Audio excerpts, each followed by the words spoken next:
Hello there, welcome back to another 1001 Beers You Must Try Before You Die. It's my second beer review in a day. I did the first one at lunchtime, and this one I'm really looking forward to it. I don't really know why, but it's an English beer. I haven't done English beers for absolutely ages. In fact, I've done most English beers in the book now, and most of the British beers in the book. So this is first brewed circa 1900, alcohol content 5%, and it is Sam Smith's Nut Brown Ale. Samuel Smith's. Now, I've done two Samuel Smith beers already, and they were both quite nice. I've never ever had the Nut Brown Ale before, and there's a whole story on the back. Interesting. So, let's talk about the design first. So, first of all, something to add is there's this lovely coating of sort of gold foil that indicates it's a high quality beer or it's an old fashioned beer, and you've got this Samuel Smith's embossing here. It says it's got the Yorkshire Rose there because it's a Yorkshire brewery, and there's Samuel Smith there in sort of old school typeface. I can't imagine the design of this has changed much in the last 50 years. Nut Brown Ale, brewed at the old brewery Tadcaster, established 1758. It says beers brewed at Yorkshire's oldest brewery, product of Britain.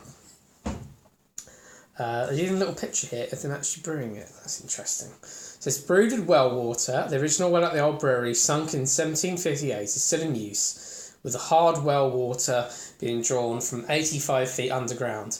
Best barley malt, yeast and aromatic hops fermented in stone Yorkshire squares to create a relatively dry ale with rich nutty flavour and a palate of beech nuts, almonds or walnuts. That's interesting. So there's a lot more about the squares down there. Oh, the picture says, rousing during fermentation in stone Yorkshire squares to redistribute the flocculent old brewery yeast strain. Flocculent, that's a brilliant word. I don't know what it means.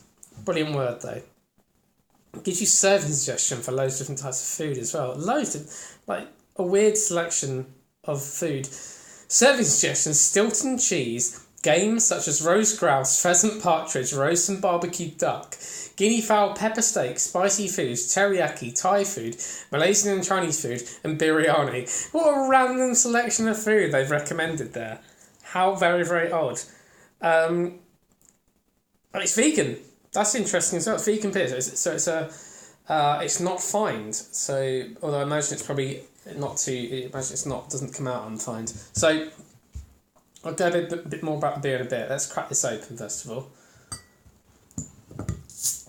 So I'm impressed with Sam Smith's writing so much in the back, even though it's absolutely bonkers.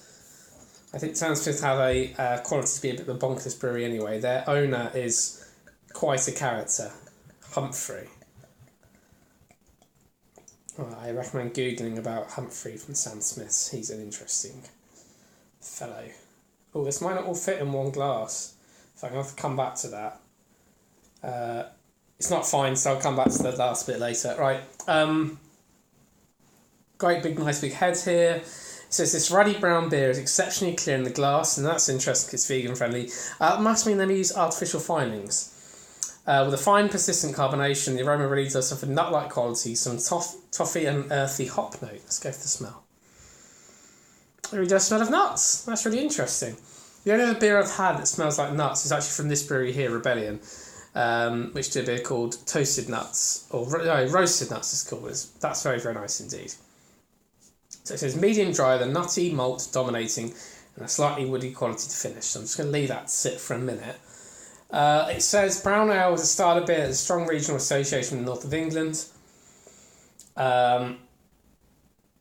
It says this beer here is much more robust than Newcastle brown ale that everyone associates with brown ale. This is bigger bodied, a toasted nutty malt character and a chewiness isn't found in any other example of the style. Chewy nuts. So here we go. It says the quality is said to come from Sam Smith's use of an old system of fermentation, the Yorkshire Square, a huge double-decked stone vessel that is said to produce a more rounded style of beer. It says the beer ferments in the lower chamber, and the frothy, yeasty head gains access to the top deck through a manhole-sized aperture. This necessitates frequent rousing, and I had the picture at the back there. The fermenting beer is sprayed through the rocky yeast cap to encourage fermentation. It's been suggested this system has encouraged a more vigorous strain of yeast over time, and certainly Sandsmith's ales all have an unusually full-bodied character. And Sandsmith's is one of the last breweries to use this system, and it preserves this huge Welsh slate squares of pride. Okay, well, I think we should go for the taste. Cheers.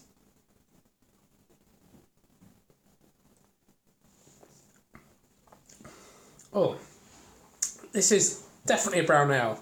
It's really malty, but it's really, it's got a really full body to it. It's really got like this is really pleasant. I think it's really, really tasty. It's like a nutty, very deep maltiness to it. Go for another taste.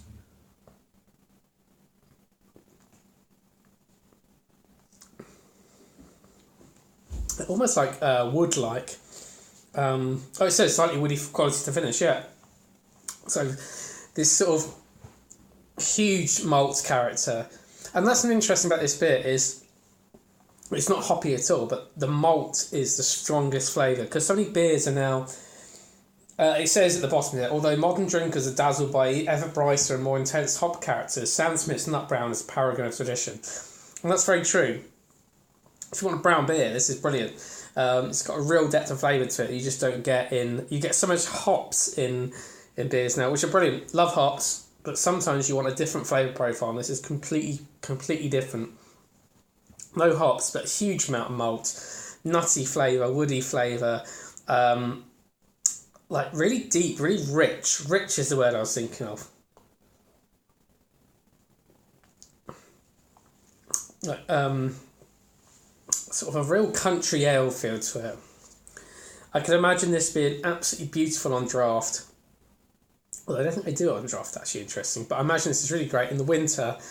It's a really great winter warmer of a beer. But actually, it's summer here and it's lovely as well. It's a really, really good beer. It's not boring at all. Some people call this Triple B, the boring brown beer. I would say this is lovely. Really, really nice. Let's have some more.